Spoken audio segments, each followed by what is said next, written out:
এই 15.5 বছরে আমরা নিশ্চুপ থাকতে পারতাম? আমার তো বাস্তব যতটুকু জ্ঞান আমি দেখেছি, এই 14টা দল বাদ দিয়ে বাংলাদেশে যত মানুষ আছে আমরা সব কিন্তু মাজলুম। কথা বলেন না, যে দলের নামই বলেন, 14 দল বাদ দিয়ে যারা আছি আমরা সব মাজলুম। আমার আয়াতের শেষের শব্দে এটা আছে, আমরা ব্যাখ্যায় যাব।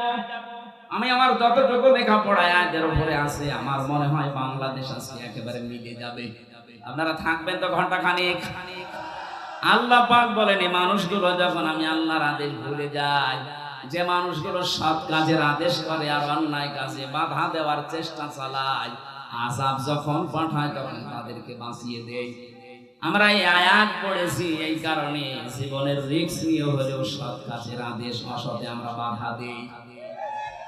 উপর তলায় আসি বলে বেশি থাকবো তা না, যা করছেন নিচে বসে বসে, এটা যদি উপর থেকে বাধা আমরা না দেই, যত আল্লাহর বড় ওলি আমরা উপরে থাকি, আপনারা ডুববে আমরা ডুববো।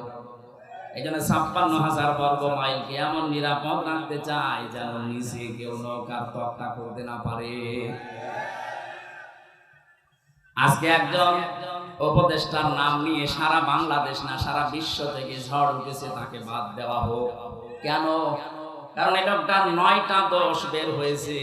1 নাম্বার, সে সমকামিতা প্রমোট করে। সে চায় যে পুরুষে পুরুষে বিয়ে হোক, এটা আল্লাহর নিষিদ্ধ কাজ। একথা বলেন, আল্লাহ পাক বলেন, যুজ্জিনা লিন-নাসি হুব্বুশ শাহাওয়াতি মিনান নিসা। পৃথিবীতে আমি কয়েকটা জিনিসকে মানুষের ভেতরে আকর্ষণীয়, লোভনীয়, সুশোভিত করে দিয়েছি। তার ভেতরে 1 নম্বরে নারী। মেয়েদের প্রতি পুরুষের আকর্ষণ, এটা স্বাভাবিক। তৈরি করেছেন কে?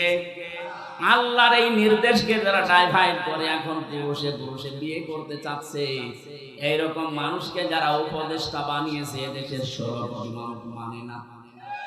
একবার বলেন, আপনি বাইরের দেশেও খবর নেন, যাদের ঈমান আছে তারা এই লোককে মানতে পারে না।